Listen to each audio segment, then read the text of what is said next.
Hello friends, good morning. स्वागत है आपका हमारे यूट्यूब चैनल में। दोस्तों, मैं हूँ प्रिया और बात करने वाले हैं यहाँ पे लूसेंट का जो सेगमेंट चल रहा था हमारा, उसको आगे बढ़ाते हुए आज हम इसके 4th चैप्टर को लेकर आए हैं फ्रेंड्स। इसमें हम 4, 5 और 6 3 चैप्टर डिस्कस करने वाले हैं। तो फ्रेंड्स, अगर वीडियो आपको पसंद आती है तो प्लीज़ चैनल को सब्सक्राइब कीजिएगा और दोस्तों तक शेयर कीजिएगा। तो चलिए देरी ना करते हुए फ्रेंड्स, हम यहाँ पे वीडियो को स्टार्ट करते हैं। ठीक है, तो चलिए सबसे पहले हम देख लेंगे आज ऋग्वैदिक सभ्यता के संदर्भ में। जैसा कि उस दिन हम लोगों ने डिस्कस किया था हड़प्पा के संदर्भ में। ठीक है, हड़प्पा सभ्यता पूरी अच्छे से डिस्कस की थी। तो आज हम इसके वैदिक सभ्यता चैप्टर 4 को डिस्कस करने वाले हैं।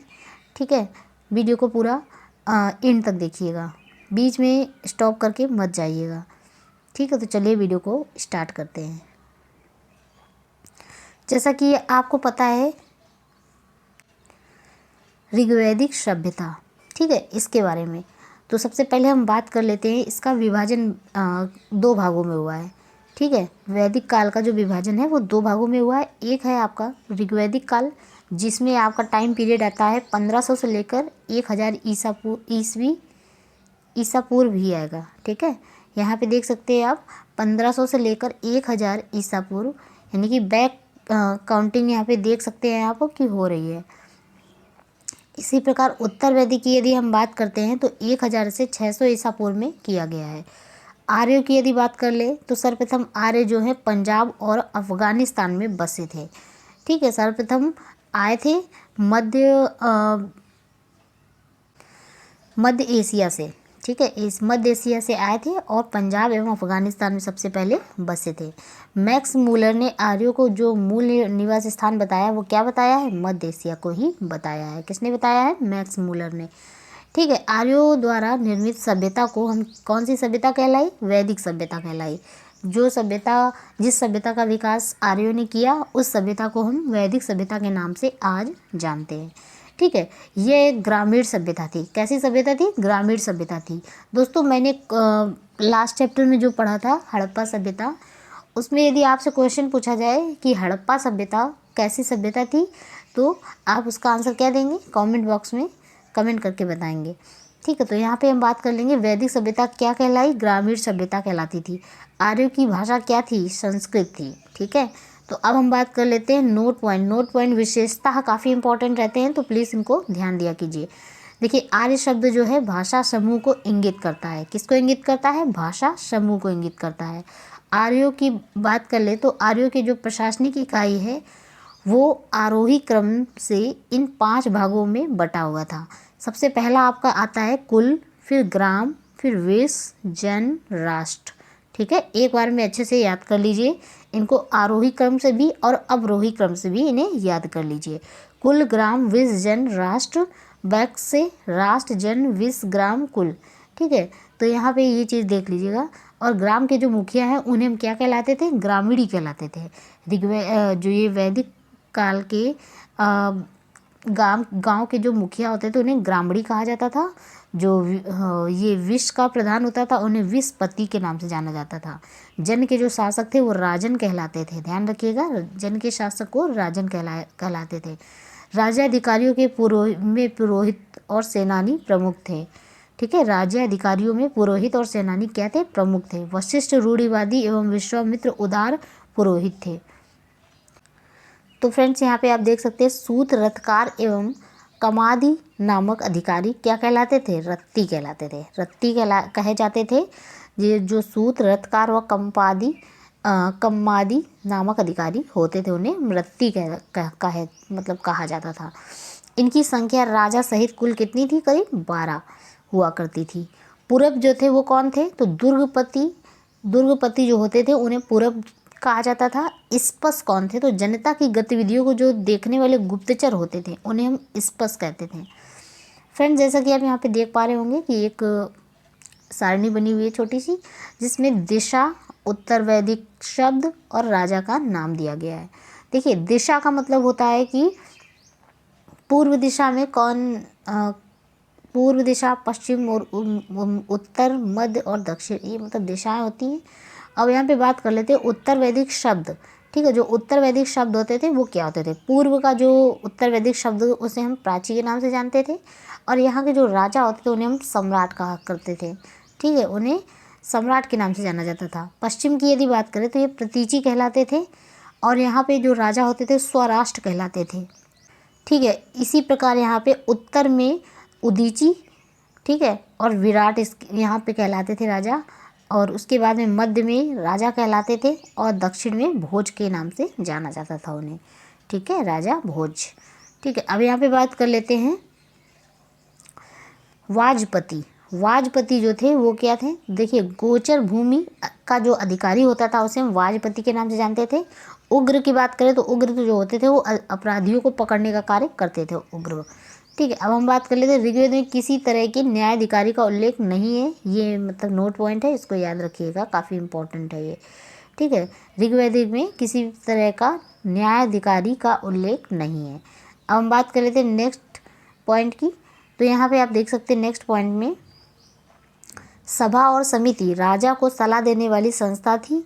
सभा जो थी वो श्रेष्ठ एवं संभ्रांत लोगों की संस्था, जबकि समिति जो थी सामान्य जनता प्रतिनिधित्व करती थी। ठीक है, इनके अध्यक्ष को हम क्या कहते थे? ईशान कहते थे। अध्यक्ष को क्या कहते थे? ईशान। ध्यान रखिएगा, सभा समिति जो थी राजा को सलाह देने वाली संस्था थी। क्या थी? राजा को सलाह देने वाली संस्थाएं थी।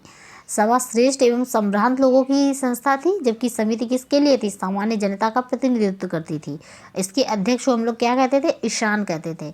स्त्रियां सभा एवं समिति में भाग ले सकती थी। वैदिक टाइम पे जो ये चल रहा था तब स्त्रियों को काफ़ी मतलब महत्व दिया जाता था, तो वो सभा में और समितियों में दोनों में भाग ले सकती थी। अब बात कर लेते हैं युद्ध में कबीले का नेतृत्व राजा करता था। ठीक है, युद्ध के टाइम पे जो कबीले का नेतृत्व किया जाता था वो राजा करते थे। युद्ध के लिए गविष्टि शब्द जो है शब्द का प्रयोग किया गया, जिसका अर्थ है गायों की खोज। गविष्टि का मतलब गायों की खोज से संबंधित है। ठीक है, इसी प्रकार यहाँ पे आप देख सकते हैं दसराज युद्ध काफ़ी फेमस शब्द है और आपने 10 बार सुना होगा कम से कम। दसराज युद्ध का जो उल्लेख है ऋग्वेदिक के 7वें मंडल में। कौन से मंडल में है? 7वें मंडल। नाम 10 है, 10 राज, लेकिन मंडल कौन सा है? 7वां। 3 माइनस कर दीजिए तो आपका आ जाएगा, अगर आप 3 प्लस करते हैं, +3 करिएगा तो आ जाएगा 10, यानी कि 10 राज युद्ध।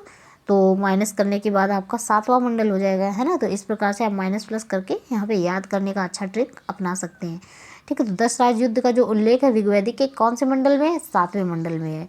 ये युद्ध जो है कौन सी नदी के किनारे लड़ा गया था? काफ़ी इंपॉर्टेंट क्वेश्चन है और लगभग छोटे मोटे एग्जाम सब पूछते रहते हैं। ठीक है, और कभी कभी तो बड़े एग्जामों में भी पूछा जा सकता है इसको। तो देखिए, जो आपका दसराज युद्ध था ये पारुष्णी नदी के किनारे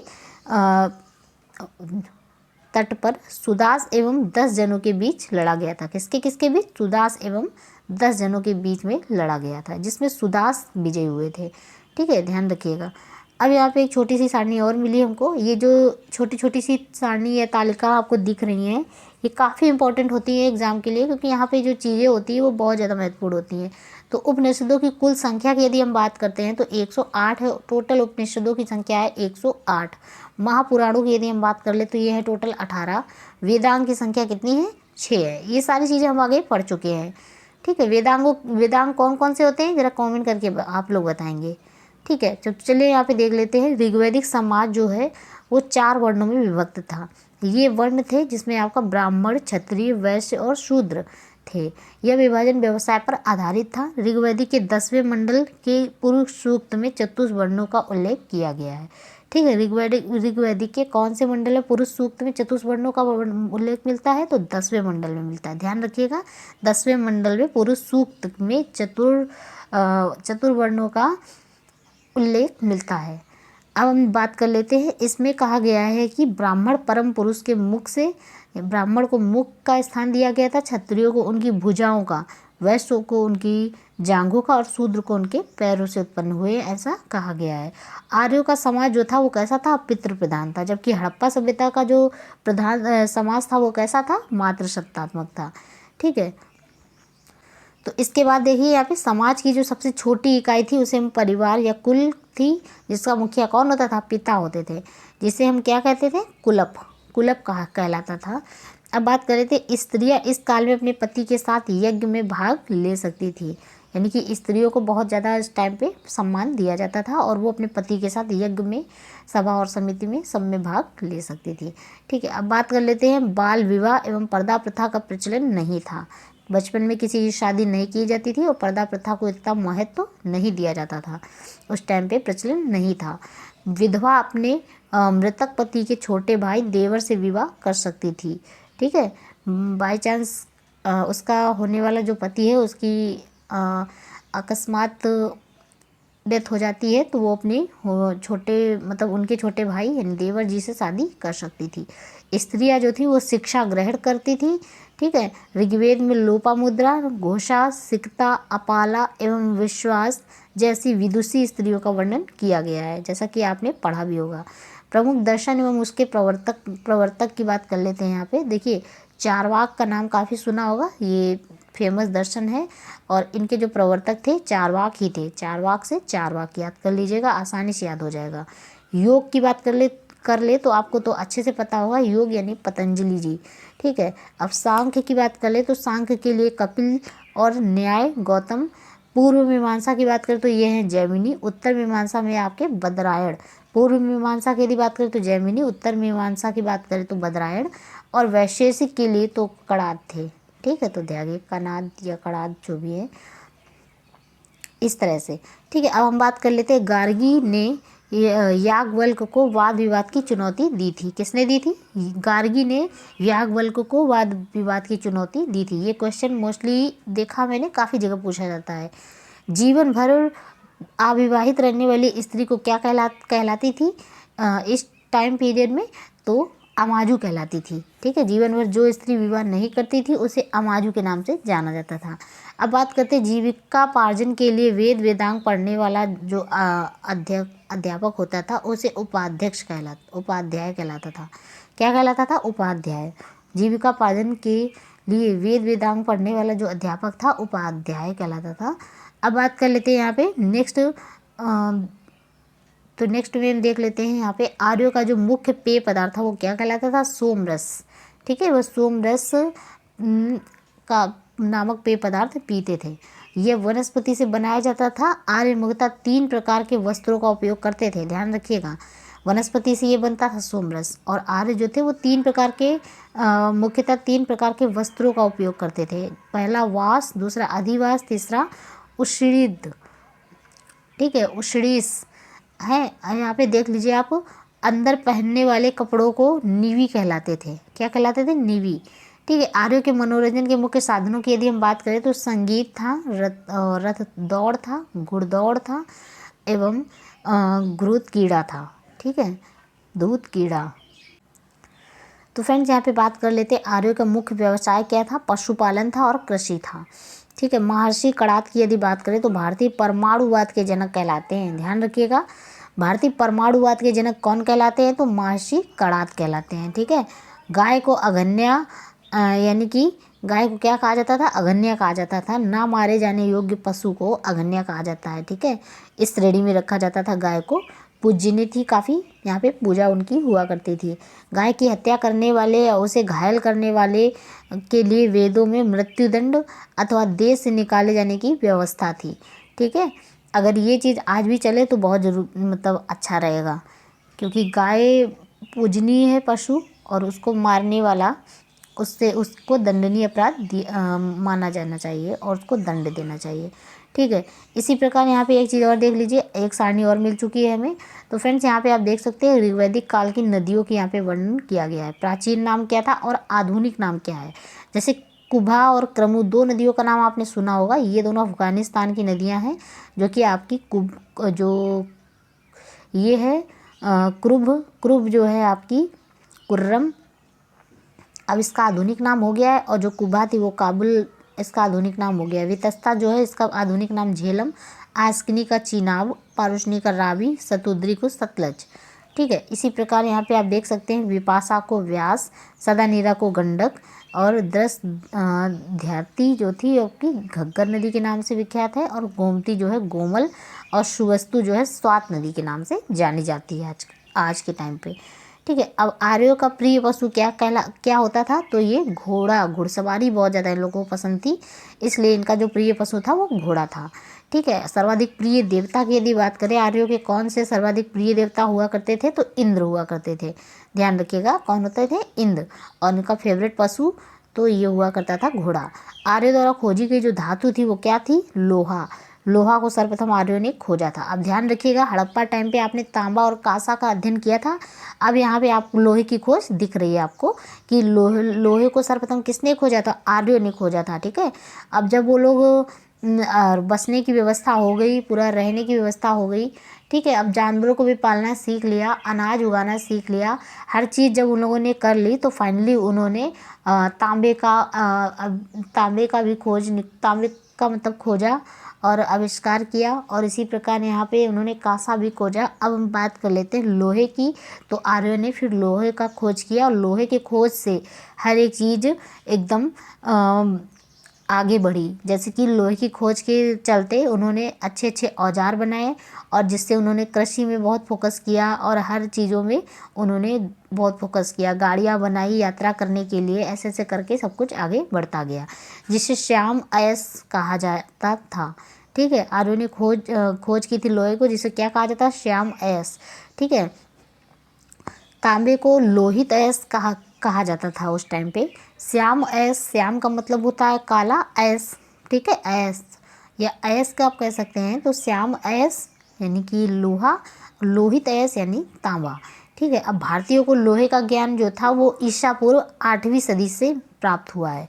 ठीक है। भारतीयों को किसका ज्ञान, लोहे का ज्ञान ईसा पूर्व 8वीं सदी से प्राप्त हुआ है।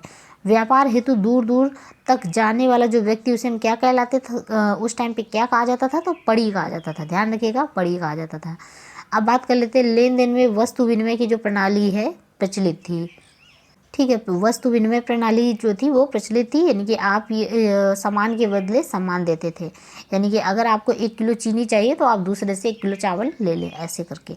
ठीक है। अब हम देखते हैं यहाँ पे कि ऋण देकर ब्याज लेने वाले को क्या कहलाता था, बैंक नॉट कहलाता था, सूदखोर कहा जाता था। ठीक है। बैंक नॉट या सूदखोर कहा जाता था। मनुष्य एवं देवता के बीच मध्यस्थ की जो भूमिका निभाने वाले देवता थे के रूप में थे, वो कौन थे, अग्नि। अग्नि की पूजा की जाती थी। जो मनुष्य एवं देवता के बीच मध्यस्थ की भूमिका निभाने वाले देवता के रूप में अग्नि की पूजा की जाती थी। ध्यान रखिएगा। और एक चीज़ और, जो ऋण देकर ब्याज लेने वाले थे उन्हें वेकनाट कहा जाता था। ठीक है फ्रेंड, तो नेक्स्ट पॉइंट है ऋग्वेद में उपस्थित जो नदियां हैं उनमें सरस्वती सबसे पवित्र नदी मानी जाती थी। ऋग्वेद में गंगा का 1 बार खाली वर्णन हुआ है, और यमुना का उल्लेख 3 बार हुआ है। गंगा का उल्लेख 1 बार हुआ है, यमुना का उल्लेख 3 बार हुआ है। ठीक है। और सबसे पवित्र नदी कौन सी मानी जाती थी, सरस्वती नदी मानी जाती है। ध्यान रखिएगा। इसमें सिंधु नदी का उल्लेख सर्वाधिक बार हुआ है। कौन सी नदी है जिसका सर्वाधिक बार उल्लेख हुआ है, तो ये आपकी हो जाएगी सिंधु नदी। अगर पूछा जाए कौन सी नदी जो पवित्र नदी मानी जाती थी, तो सरस्वती नदी। अगर पूछा जाए किस किस नदी का वर्णन सिर्फ 1 बार हुआ है, तो गंगा नदी। अगर पूछा जाता है कि यमुना का कितने बार उल्लेख हुआ है, तो आप बोलेंगे 3 बार। ठीक है। उत्तर वैदिक काल में इंद्र के स्थान पे प्रजापति सर्वाधिक प्रिय देवता हो गए थे। इंद्र के स्थान पे उत्तर वैदिक काल में क्या हुआ कि प्रजापति जो थे वे सर्वाधिक प्रिय देवता के रूप में आए। ठीक है। और उसके बाद में विष्णु के 3 पगों की कल्पना का विकास उत्तर वैदिक काल में ही हुआ है। उत्तर वैदिक काल में राजा के राज्याभिषेक के समय राजसूय यज्ञ का अनुष्ठान किया गया था। ठीक है। उत्तर वैदिक काल में राजा के राज्याभिषेक के समय कौन सा यज्ञ किया गया था या फिर अनुष्ठान किया गया था, तो ये राजसूय यज्ञ। ठीक है। अब बात कर लेते हैं उत्तर वैदिक काल में वर्ण व्यवस्था की बजाय जन्म के आधार पर निर्धारित होने लगे थे। यानी कि पहले लोगों का वर्ण व्यवस्था की तरह देखा जाता था सारा व्यवसाय कि जिस वर्ण में आप हैं उस टाइम पे। अब उत्तर वैदिक काल जैसे ही आता है तो बजाय जन्म के आधार पर, मतलब वर्ण व्यवसाय की बजाय जन्म के आधार पर निर्धारित होने लगा कि व्यक्ति क्या करेगा। ठीक है। अब हम बात कर लेते हैं यहाँ पे ऋग्वैदिक देवता। ठीक है। ऋग्वैदिक देवता में इंद्र थे। इंद्र को युद्ध का नेता एवं वर्षा का देवता कहा जाता था। अग्नि को देवता एवं मनुष्य के बीच मध्यस्थ कहा जाता था। वरुण को पृथ्वी एवं सूर्य के निर्माता, समुद्र का देवता, विश्व के नियामक व शासक, सत्य का प्रतीक ऋतु परिवर्तन व दिन रात का कर्ता कहा जाता था। घौ को जो है आकाश का देवता सबसे प्राचीन शब्द है, ठीक है, सबसे प्राचीन है ये आकाश का देवता कहा जाता था घौ, ठीक है। और उसके बाद में सोम की बात करें तो ये एक वनस्पति के देवता होते थे। उषा की बात करें प्रगति एवं उत्थान देवता। अश्विन की बात करें विपत्तियों को हरने वाले। पूषण की बात करें तो पशुओं का देवता। विष्णु की बात करें तो विश्व के संरक्षक एवं पालन करता। मरुत की बात करें तो आंधी तूफान का देवता कहलाते थे। अब बात कर लेते हैं उत्तर वैदिक काल में हल को सिरा व हल रेखा को शीता कहा जाता था, ठीक है। उत्तर वैदिक काल में हल को क्या कहा जाता था, सिरा व हल, सॉरी फ्रेंड्स, ठीक है। तो यहाँ पे आप देख सकते हैं उत्तर वैदिक काल में हल को सिरा व हल रेखा को शीता कहा जाता था, ध्यान रखिएगा। उत्तर वैदिक काल में निष्क और शतमान मुद्रा की इकाइयाँ थी। क्या क्या? निष्क और शतमान मुद्रा की इकाइयाँ थी। सिक्के के चलन को कोई प्रमाण नहीं मिलता है।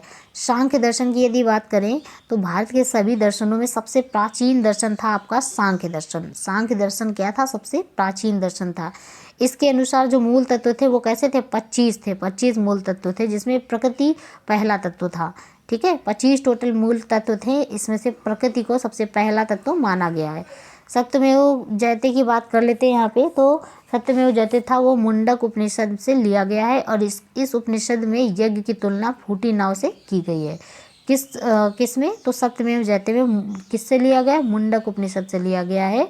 और इसी उपनिषद में यज्ञ की तुलना किस चीज़ से की गई थी? तो फूटी नाव से की गई थी, ठीक है फ्रेंड्स। तो और आगे बढ़ते हैं यहाँ पे। तो फ्रेंड्स यहाँ पे आप देख सकते हैं ईसा पूर्व की दूसरी सदी में जो राजाओं के उपर्युक्त यज्ञ वेदी बनाने के लिए आप स्तंभ व्यवहारिक जैतमी की रचना की, ठीक है। गायत्री मंत्र जो है सविस्त्र नामक देवता को संबोधित है, ठीक है। इसका संबंध किससे? ऋग्वेद से है। लोगों को आर्य बनाने के लिए विश्वामित्र ने गायत्री मंत्र की रचना की है। लोगों को आर्य बनाने के लिए, ध्यान रखिएगा। श्राद्ध की जो प्रथा है पहल दत्तात्रेय ऋषि के बेटे निमि से शुरू होती है, ठीक है, श्राद्ध की प्रथा, ध्यान रखिएगा। उत्तर वैदिक काल में कौशाम्बी नगर में प्रथम बार पक्की ईंटों का प्रयोग किया गया था। कौशाम्बी नगर में सर्वप्रथम पक्की ईंटों का प्रयोग किया गया था, पॉइंट बी नोटेड, ठीक है। उसके बाद में महाकाव्य जो है 2 थे, एक महाभारत दूसरा रामायण। महाभारत का पुराना नाम जय संहिता था। यह विश्व का सबसे बड़ा महाकाव्य है। गोत्र की बात कर लेते हैं यहाँ पे। तो गोत्र नामक संस्था का उत्तर वैदिक काल में हुआ है जन्म, ठीक है। गोत्र नामक जो संस्था है इसका जन्म उत्तर वैदिक काल में हुआ है।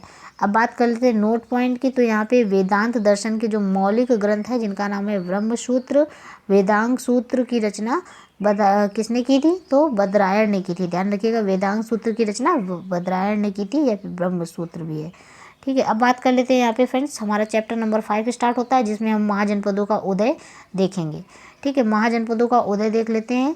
देखिए, बुद्ध के जन्म के पूर्व जो है 6ठी शताब्दी ईसा पूर्व में भारतवर्ष जो है 16 जनपदों में बटा हुआ था, ठीक है। बुद्ध के जन्म के पूर्व की ये बात है, ठीक है। उससे पहले बुद्ध का जन्म हुआ, उससे पहले की ये बात है।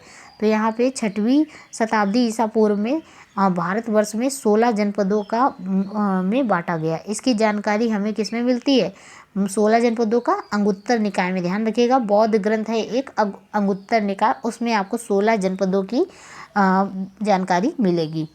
अब यहाँ पे आप देख सकते हैं पूरी तालिका बनी हुई, अच्छे से यहाँ पे समझाया गया है महाजनपद, उनकी राजधानी और क्षेत्र और आधुनिक नाम उनके क्या हो गए हैं, ठीक है। तो सबसे पहले देख लेते हैं यहाँ पे अंग की जो राजधानी हुआ करती थी चंपा थी, अब हो गई भागलपुर, मुंगेर बिहार में है, ठीक है। मगध की बात कर लेते हैं, गिरिव्रज या राजगृह इसकी राजधानी थी। अब ये पटना, गया और बिहार, मतलब पटना गया हो गई, ये बिहार में है। काशी की बात कर लेते हैं, ये वाराणसी, अब इसका नाम वाराणसी हो गया है।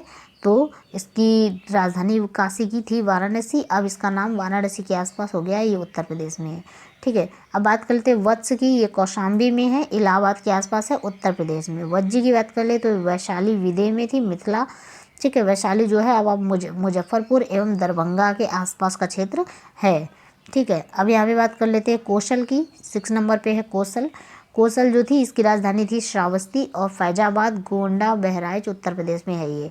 अवंती की बात कर ले तो उज्जैन और महिष्मती, ठीक है, ये दोनों हैं।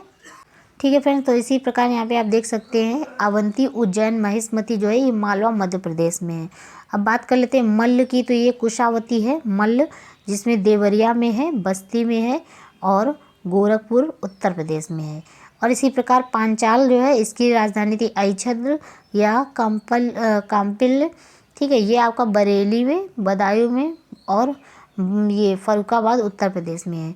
बात कर लेते हैं चेदी की। चेदी की जो राजधानी थी शक्तिमती थी, बुंदेलखंड में है, उत्तर प्रदेश में। बात कर लेते हैं 11 नंबर कुरु की, तो इसकी राजधानी थी इंद्रप्रस्थ, ये दिल्ली, मेरठ, हरियाणा के कुछ क्षेत्रों में है। ठीक है, मत्स्य की बात करें तो ये विराटनगर है इसकी राजधानी, जयपुर, अलवर, भरतपुर, राजस्थान के आसपास का क्षेत्र इसके अंतर्गत आता है। कंबोज की बात कर लेते हैं तो 30 नंबर पे आपका आएगा कंबोज, इसकी राजधानी थी हाटक, ये थी राजौरी एवं हजारा क्षेत्र में। सूरसेन की बात करें तो ये आपका मथुरा में, मथुरा इसमें, ये आपका उत्तर प्रदेश में स्थित है। अस्मक की बात कर लेते ये पोटली या पोतन के नाम से जानी जाती थी इसकी राजधानी, ये गोदावरी नदी के क्षेत्र में भारत का एकमात्र जनपद है। अब बात कर लेते हैं यहाँ पे गांधार की।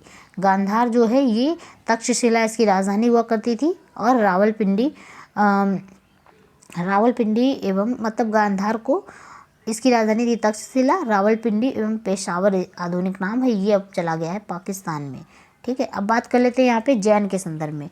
तो फ्रेंड्स आज हम जैन को डिस्कस करने वाले हैं और उसके बाद हम जो बुद्ध है, बौद्ध धर्म, इसको हम नेक्स्ट वीडियो में डिस्कस करेंगे। ठीक है फ्रेंड्स, तो जैन धर्म के संस्थापक यदि बात कर ले या प्रथम तीर्थकर की बात कर ले तो ये थे ऋषभदेव। ठीक है, ध्यान रखिएगा, जैन धर्म के जो संस्थापक थे या प्रथम तीर्थंकर थे ये कौन थे? ऋषभदेव थे। ठीक है, जैन धर्म के 23वें तीर्थंकर कौन थे? तो ये पार्श्वनाथ थे। ध्यान रखिएगा, पार्श्वनाथ जो थे वो 23 यानी कि 23rd थे, जो काशी के इक्ष्वाकु, ठीक है, काशी के इक्ष्वाकु वंशीय राजा थे, अश्वसेन के पुत्र थे। इन्होंने 30 वर्ष की अवस्था में संन्यास जीवन को स्वीकारा। इनके द्वारा ही दी गई शिक्षा थी हिंसा ना करो, इन्होंने बताया था। ठीक है, कौन? पार्श्वनाथ ने जो कि काशी के इक्ष्वाकु वंशीय राजा अश्वसेन के पुत्र थे। इन्होंने 30 वर्ष की अवस्था में संन्यास जीवन को स्वीकारा और इसके द्वारा दी गई शिक्षाएं हैं, इनके द्वारा जो शिक्षाएं दी गई थी वो हैं, तो इनके द्वारा जो शिक्षाएं दी गई थी वो है हिंसा ना करो, यानी कि क्रोध ना करो, हिंसा ना करो, किसी से लड़ाई झगड़ा मत करो, सदा सत्य बोलिए और चोरी नहीं करनी है, संपत्ति नहीं रखनी है। ठीक है, इन्होंने 4 चीज़ें बताई थी। ठीक है, अब बात कर लेते हैं महावीर स्वामी जैन धर्म के कौन से 24वें एवं अंतिम तीर्थंकर हुए हैं। जैन धर्म के सबसे आखिरी और अंतिम तीर्थंकर कौन हुए हैं? तो महावीर स्वामी हुए हैं। ठीक है, इसी प्रकार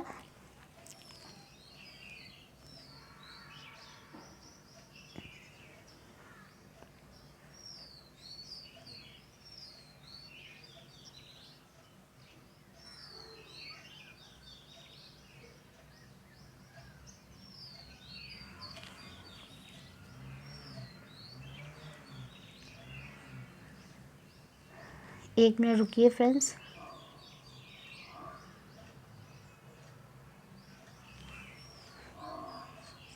हाँ फ्रेंड्स, तो अब बात कर लेते हैं यहाँ पे महावीर स्वामी। ठीक है, इनका जन्म जो है 540 ईसा पूर्व माना गया है, पूर्व में कुंडल ग्राम वैशाली में। ठीक है, 540 ईस्वी में माना गया। इनके पिता का नाम था सिद्धार्थ, ज्ञात्रक कुल के थे, सरदार थे इनके पिता, और माता जी का नाम था त्रिशला, लिच्छवी राजा की चेटक की बहन थी ये।